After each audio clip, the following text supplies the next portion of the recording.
Welcome back ulit sa aking channel. For today's video, ibabahagi ko naman sa inyo mga pagkain na dapat mong ihanda sa pagsalubong ng bagong taon para buong taon masagana ang pamumuhay, malusog ang pangangatawan ang bawat isa sa atin. Alam naman natin tayo mga Pilipino, hindi nagpapahuli sa mga masasarap na pagkain, lalo na sa pagsapit ng bagong taon. Bago tayo magpatuloy, kung hindi ka pa nakapag-subscribe sa aking channel, huwag mong kalimutan mag-subscribe. Click mo na rin ang bell button para sa tuwing mag-upload ako ng bagong video, ma-notify ka. Kaya panoorin mo hanggang dulo para malaman mo ang mga pagkain na dapat mong ihanda sa pagsapit ng bagong taon para tuloy-tuloy ang daloy ng kaswertehan at malusog ang buong pamilya.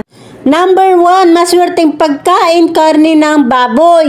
Ito'y sumisimbolo ng lakas at yaman. Ito rin ay sumisimbolo ng swerte kapag ito'y nakahanda sa bagong taon. Ang tamang pagluto sa baboy ay lechon at lechon paksiw, adobo o mechado. Yan po ang maaari nyong gawing luto sa baboy. Kung napapansin nyo, ito'y hindi nawawala sa handaan, lalo na sa pagsapit ng bagong taon dahil pinaniniwalaan na may dala itong kaswertehan sa ating tahanan. Number 2, maswerteng pagkain na dapat meron ka rin nito, ang pansit at spaghetti dahil ang kahulugan nito pampahaba ng ating buhay. Ito rin po ay maswerte sa pagsapit ng bagong taon. Kung magluluto kayo nito, huwag nyong puputulin kasi pag mahaba at buo-buo ito, ibig sabihin lang nito tuloy-tuloy ang swerte at umiikot lang ang kaperahan sa inyong tahanan.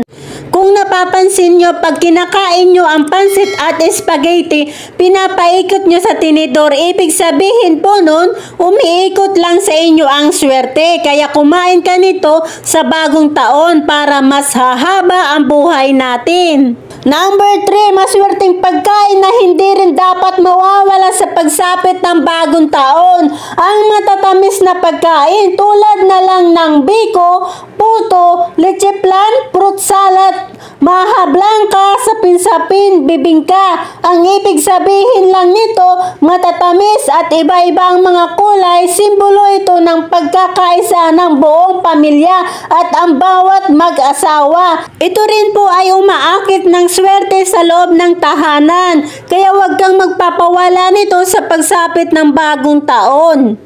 Number 4, maswerteng pagkain ang mga seafoods tulad na lang ng mga bangus, hipon o talangka dahil sumisimbolo ito ng abundance, prosperity at good fortune.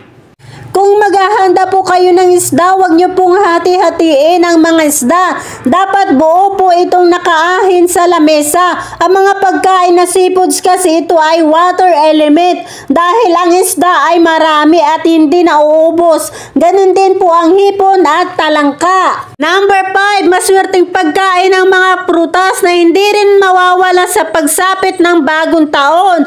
Lalo na ang mga bilog na prutas. Dapat po 12 bilang na prutas ang ihahanda nyo. Huwag po kayong maghahanda ng 13 bilang ng prutas dahil ang 13 na number sinasabing malas ito. Ang maswerteng prutas na bilog ay ang mga grapes, mansanas, pinya, orange, chico, bayabas, pakwan, mangusting, peras, kayat-kayat, dalandan at kiwi.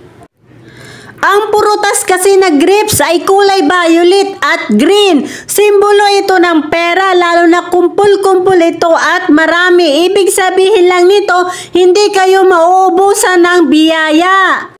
Sunod ang mansanas. Isa din yan sa mga prutas na maswerte sa pagsapit ng bagong taon dahil ang kulay nito red at green. Ang red apple po ay nag-a-attract po yan ng swerte sa loob ng tahanan at ang green apple po ay simbolo po ito ng pera.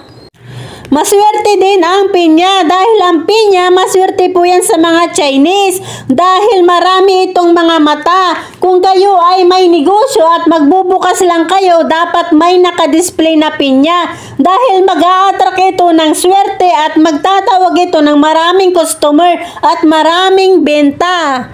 Hindi rin nawawala ang mga kayat-kayat. Ito ay maliliit na orange sa mga Chinese. Hindi ito nawawala sa kanila dahil pinaniniwalaan nila itong maswerte at may dala itong kaswertehan sa negosyo, trabaho at loob ng tahanan. Maswerte rin ang kiwi dahil ito ay kulay brown at ang loob nito ay green. Simbolo ito ng pera. Ganun din ang prutas na chiko. Kulay brown din ito at matamis. Humihikayat din ito ng pera at maayos na samahan ng mag-asawa, magkapatid at magkaibigan. Ganun din ang orange at dalanda. Nagtataglay din ito ng prosperity, abundance dahil sa amoy nito aakit ito ng kapirahan. Ganun din ang peras. Ito ay simbolo ng kapayapaan at pagkakaisa. Ganun din ang bayabas. Kulay green ito at maraming buto sa loob. Humihikayat din ito ng swerte sa dami ng buto nito.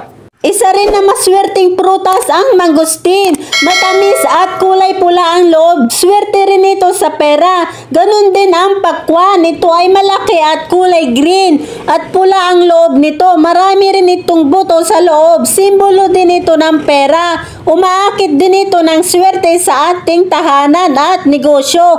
Kung gaano karami ang buto ng pakwan, ganun din karami ang darating na swerte sa'yo. Okay mga kaswerte, yan po ang mga dapat po natin ihanda sa darating na bagong taon upang masagana at maunlad ang ating pamumuhay. Paalala lang po, wag po tayo maghahanda ng manok dahil ang kasabihan lilipad ang swerte. Kung ayaw nyong buong taon, lilipad ang swerte.